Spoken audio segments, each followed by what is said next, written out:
A note on the nature of acoustic space. I've spent some time recently out of doors concentrating on trying to understand what the essential nature of the acoustic world is. Sitting in the park with the children on Good Friday, Holy Saturday, I hear the footsteps of people walking past me on the footpath. Many different kinds of footsteps. Women's high-heeled shoes,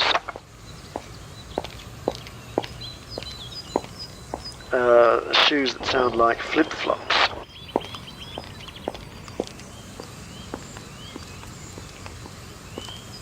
groups of people walking together or apart,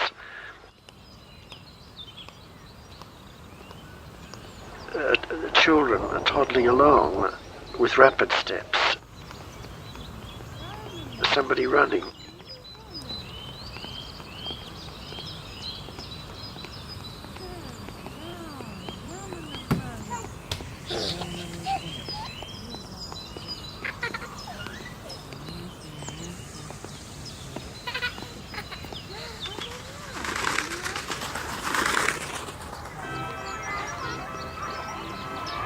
They come from this side and that side, they mingle and separate and pass me.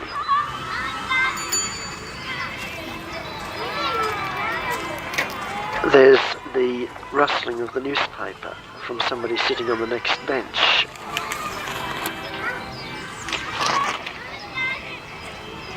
And the murmur of conversation from people sitting on the same bench.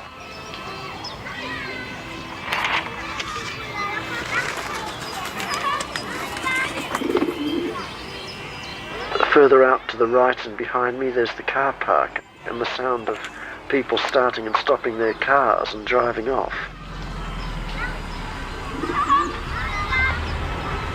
Way off to the left there's the main road and the noise of the heavy traffic roaring past in the distance.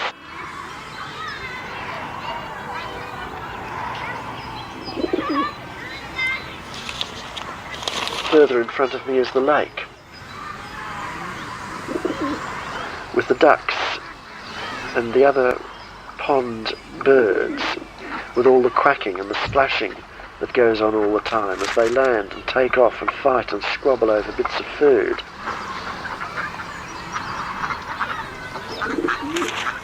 There's the splash of the paddle boats and the little children crying out. Further off there's the different sound of the rowing boats out on the larger lake. Beyond that is the park itself, and here one has the distant cries of people playing ball, shouts of children. This is all set against the breeze blowing in the trees behind me. And the myriad voices and sounds coming from all of these directions create a panorama of music and information, which is absorbing and fascinating.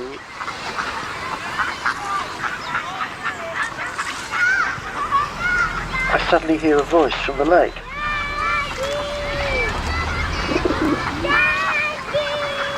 My children are there, and previously they were not there, not until they cried out.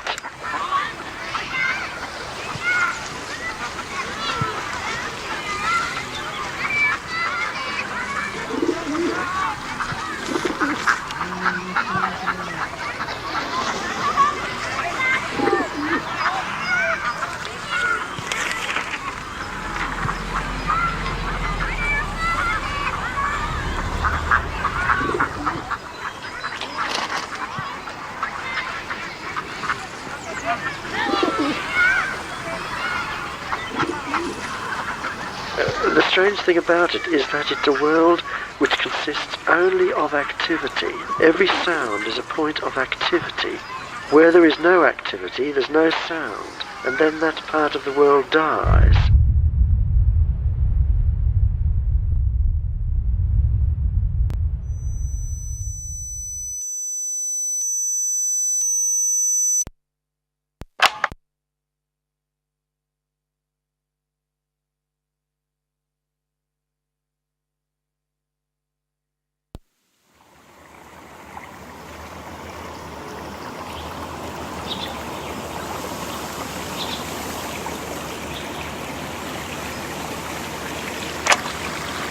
on weather.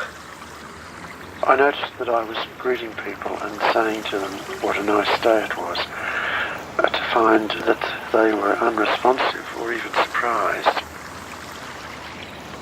And it gradually occurred to me that the concept of a nice day is very largely a visual concept, because what a sighted person means by a nice day is a clear blue sky, it being reasonably warm, the sun shining.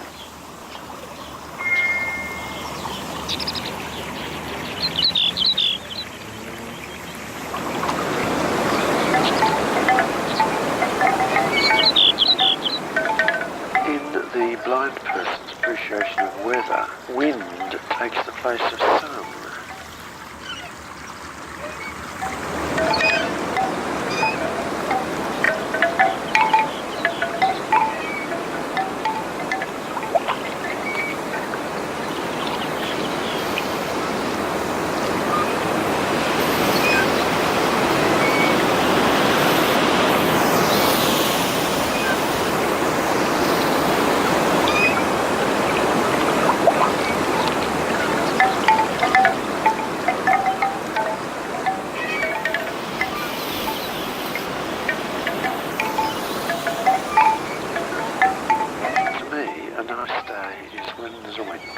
Because the wind brings all the noises in the environment to life. The rustling of the leaves, the blowing of paper along a footpath, and the sounds of the wind around the edges of the building. The feel of the wind in my hair, on my face, in my clothes.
Blind person, thunder would always be interesting and exciting because it suddenly puts a roof over his head. Thunder sets for him the dimensions of the outdoor space within which he is situated. Thus thunder is almost, one might say, revelatory. The sighted person always has a roof over his head in the form of the blue sky or the cloud cover or the stars, but the blind person never has a roof over his head until thunder puts it there.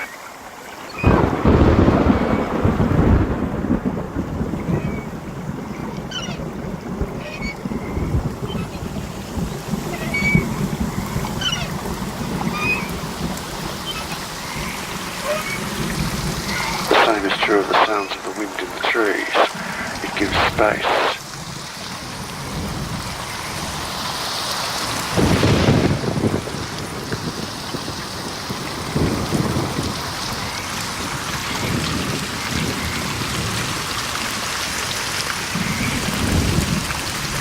A still day is boring. A windy day is always exciting and often beautiful.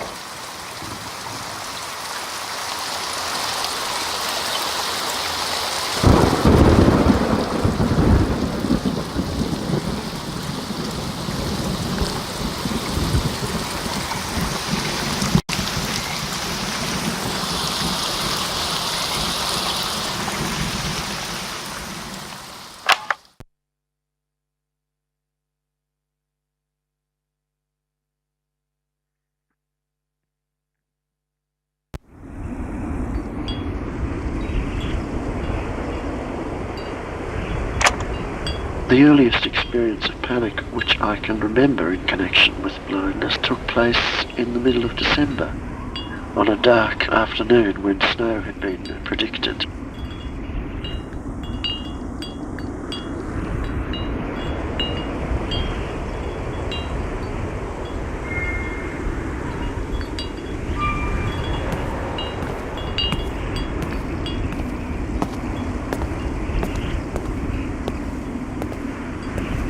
I left the house and had only gone about 100 yards when I was aware of a growing feeling of doubt and uncertainty.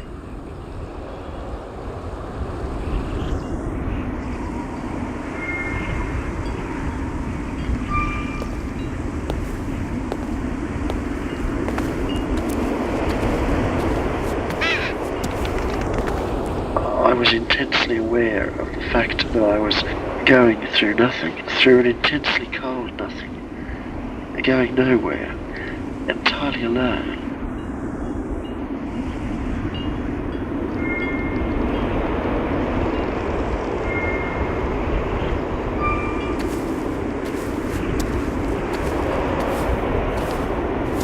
I was entering into a long, dark, endless tunnel, which when I'd entered it, I couldn't come back. I had a desperate feeling of being enclosed, having to get out.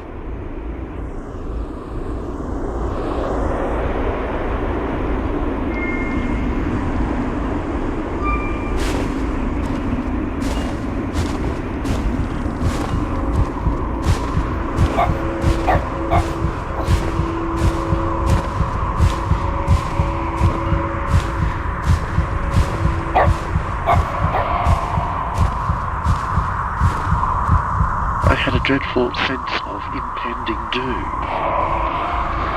A desperate need to break through this black curtain, this black veil which is surrounding me, to come out into the world of light out there. I turned around and walked back to the house.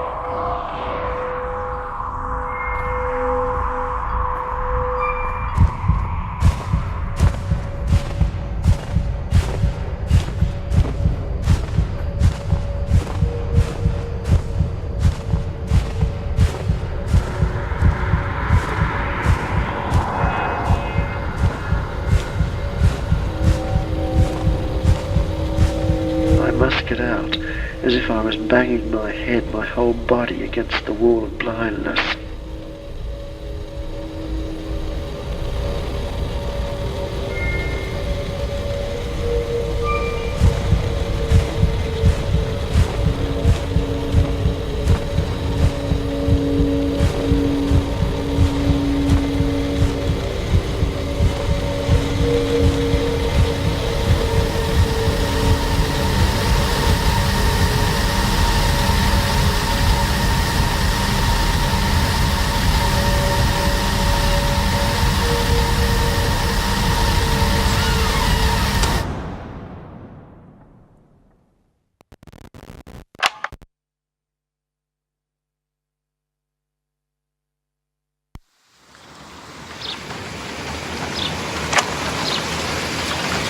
The experience of hearing rain falling. This evening I came out the front door of the house at 9 o'clock and it was raining.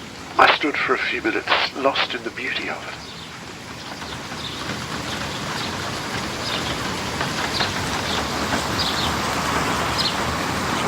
If only there could be something equivalent to rain falling inside.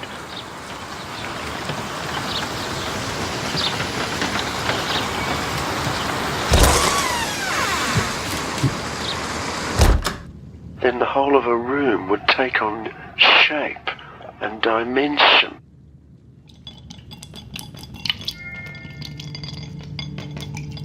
Rain brings out the contours of what's around you, in that it introduces a continuous blanket of differentiated and specialized sound, uninterrupted, which fills the whole of the audible environment.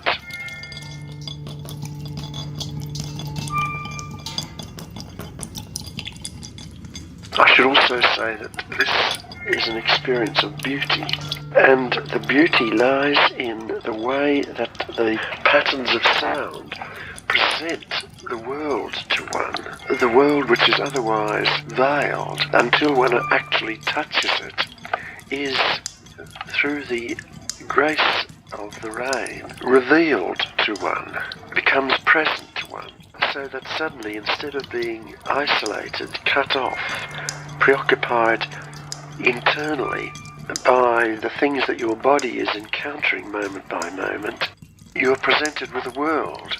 You are related to a world. You are addressed by a world.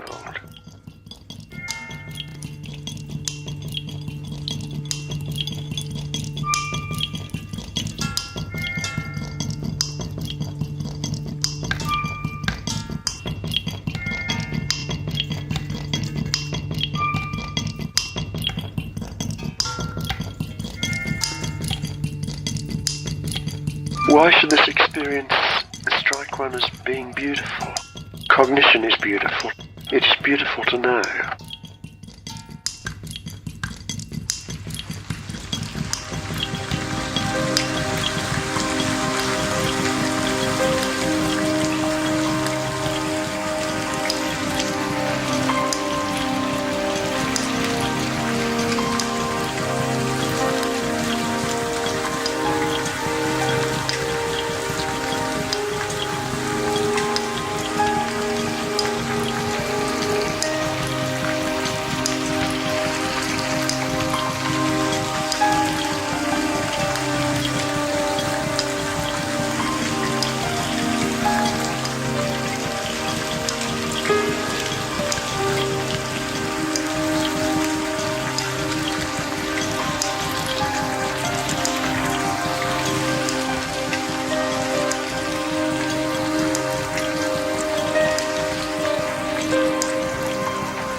At the party a week or two ago, there was a group of young singers sang religious music.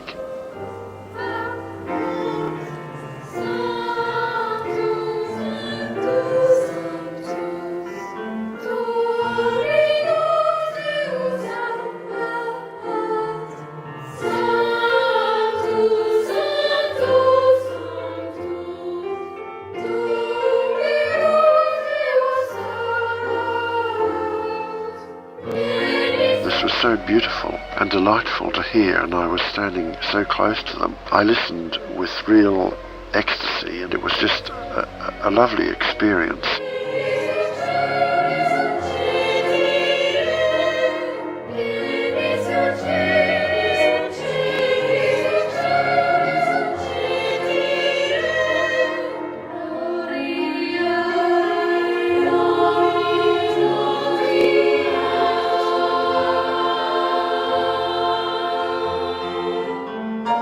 I was shocked out of this when somebody said to me afterwards, and you know, John, you might like to know, they all look so radiant, their faces are smiling, they're dressed in such bright colours, and they really look so delightfully happy.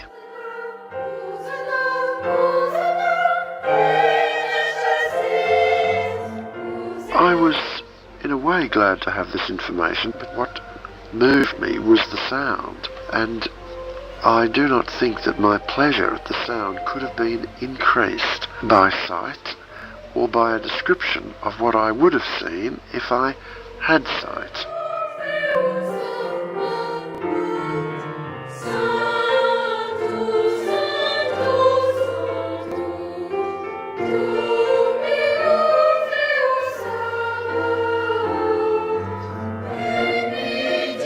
I do not think, in other words, that my appreciation lacked anything because there was not a visual element in it.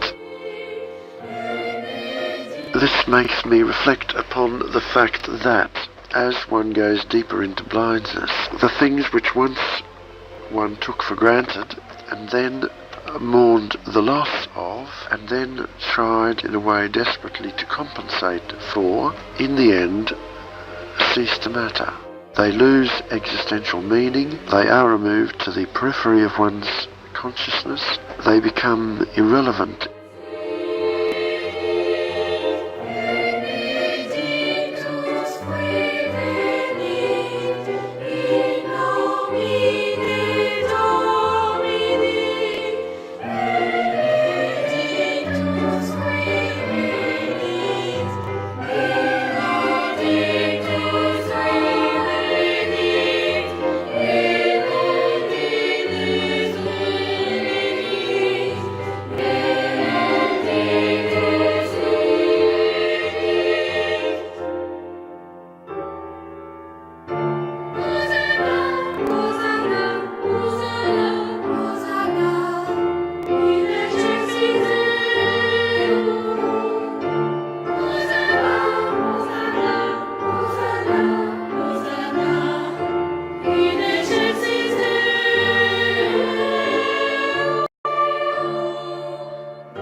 I think I am beginning to understand what it's like to be blind.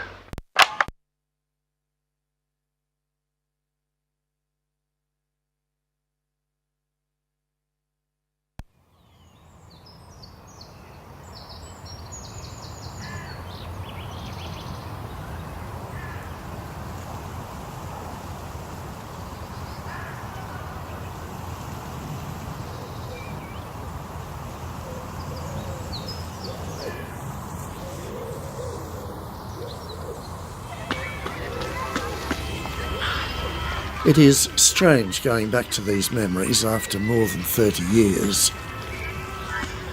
It's like reopening an old wound. Perhaps disability is like that. At one level, of course, you get used to it, you heal, you forget.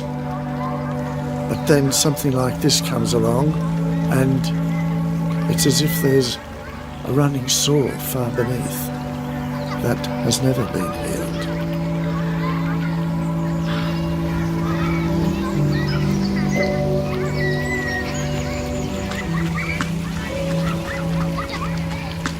My children, of course, are grown up now. They're all young adults.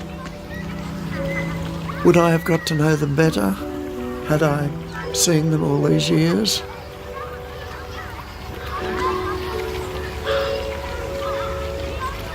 I don't need to see them.